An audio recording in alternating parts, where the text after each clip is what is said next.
Menurut Setiawan, pembaruan hukum agraria adalah upaya-upaya yang dilakukan oleh negara dan masyarakat dalam merubah hubungan-hubungan sosial agraria dan bentuk-bentuk penguasaan tanah dan sumber daya alam ke arah keadilan dan pemerataan melalui mekanisme dan sistem politik yang demokratis dan terbuka bagi sebesar-besarnya kemakmuran dan kesejahteraan rakyat.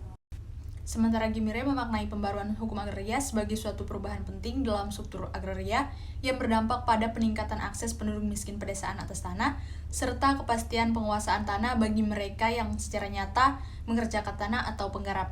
Di dalamnya termaksud akses pada input pertanian, pada pasar, serta jasa-jasa dan dukungan yang diperlukan.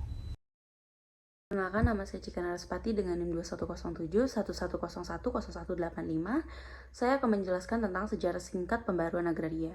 Dalam praktiknya, program pembaruan agraria yang dijalankan ternyata sangat bergantung pada sistem ekonomi politik dan watak rezim pemerintahan yang berkuasa, sehingga terdapat berbagai ragam model dan pola pelaksanaan pembaruan agraria. Pada masa Orde Lama, nampaknya ada ide-ide dasar pembaruan agraria yang lebih didasarkan pada redistribusi tanah yang menyeluruh atau land reform. Sementara menjelang masa berkuasanya Orde Baru, ide-ide semacam itu sepertinya mulai ditinggalkan dan diganti oleh modernisasi pertanian dengan program terkenalnya yaitu Revolusi Hijau. Hasil dari dekade pembangunan tanpa pembaruan agraria tersebut menunjukkan banyaknya terjadi kegagalan, terutama tercermin dari meluasnya disparitas pendapatan dan semakin meluasnya kemiskinan pada masyarakat desa yang dijauhkan dari akses produktif mereka. Seperti disinyalir Huta Galung tahun 1985 bahwa sesudah 20 tahun pelaksanaan program ini secara keseluruhannya tujuannya belum tercapai.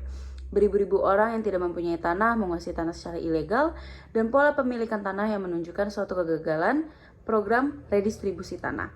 Dan kini ketika era otonomi daerah atau desentralisasi di Indonesia mulai digulirkan pada tahun 1999 yang ditandai dengan hadirnya UU nomor 22 tahun 1999 tentang pemerintahan daerah dan kemudian diamandemen dengan UU nomor 32 tahun 2004, setidaknya telah membuka ruang bagi pemerintah daerah untuk mengurus daerahnya sendiri. Pemerintahan daerah diberikan tanggung jawab besar untuk menyelenggarakan urusan pemerintahan yang menjadi kewenangannya, kecuali urusan pemerintahan yang menjadi urusan pemerintah pusat. Dalam menyelenggarakan urusan pemerintahan yang menjadi kewenangannya, pemerintah daerah menjalankan otonomi seluas-luasnya.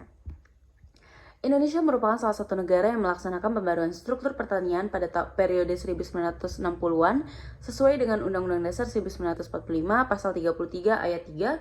Negara sebagai organisasi kekuasaan rakyat pada tingkatan yang tertinggi menguasai tanah dipergunakan bagi sebesar-besarnya kemakmuran rakyat.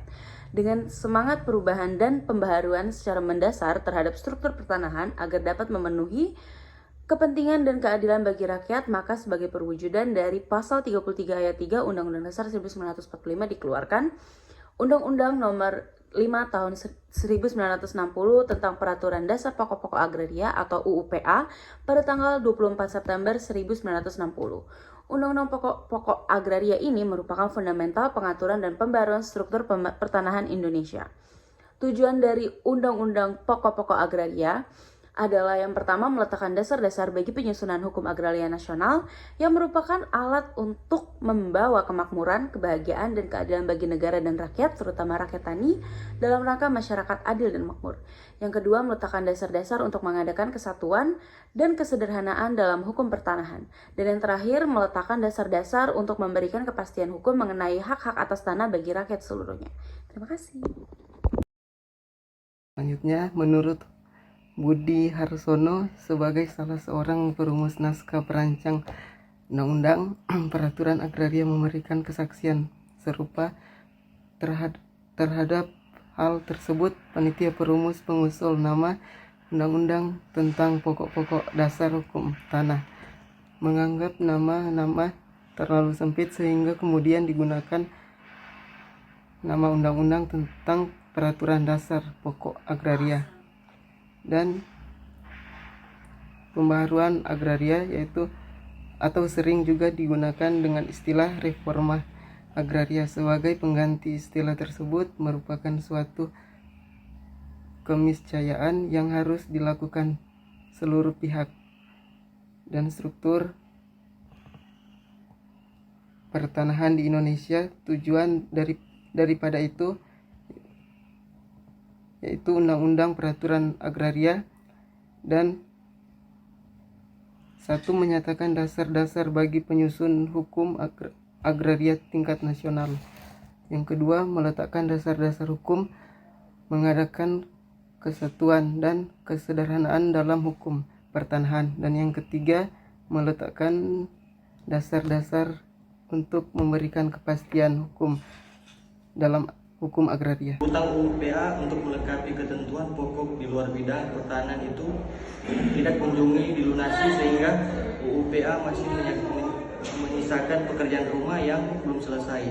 Dalam perjalanan waktu seiring dengan kebijakan ekonomi yang lebih cenderung menekankan pada pertumbuhan dibandingkan pemerataan, mereka bagian dari pekerjaan rumah UPA yang belum selesai itu diambil alih oleh berbagai undang-undang sektoral, misalnya Undang-Undang Nomor 5 Tahun 1967 tentang Kehutanan telah diganti dengan Undang-Undang Nomor 41 Tahun 1999, Undang-Undang 11 Tahun 1967 tentang Pertambangan telah diganti dengan Undang-Undang Nomor 22 Tahun 2001, Undang-Undang Nomor 11 Tahun 1974 tentang Pengairan telah diganti dengan Undang-Undang Nomor 7 Tahun 2004 tentang Sumber Daya Air, dan berbagai undang-undangan lain yang terbit kemudian yang dalam kenyataannya tidak satupun undang-undang sektoral tersebut merujuk pada UPA, melainkan masing-masing langsung merujuk pada pasal 33 ayat 3 Undang-Undang Negara Republik Indonesia tahun 1945. Era bertumbuh kembangnya undang-undang sektoral menandai degradasinya UPA yang pada awalnya dimaksudkan untuk menjadi lex generalis bagi pengaturan, jadikan UPA sebagai lex spesialis yang hanya mengatur bidang pertahanan. Ditinggalkannya semangat dan prinsip yang mendasari UPA oleh undang-undang sektoral dapat dihargai dengan perbedaan antara UPA dengan undang-undang sektoral berkaitan dengan 1. Orientasi, 2. Keberpihakan, 3. Pengelolaan dan implementasinya, 4. Pelindungan hak asasi manusia, 5. Pengaturan good governance, hubungan orang dengan SDA, 7. Hubungan antara negara dan SDA. Sebagai akibatnya, undang-undang sektoral itu tidak sinkron atau sama lain ketetapan MPR RI No. 10 MPR 2001 tentang pembaruan agraria dan pengelolaan sumber daya alam.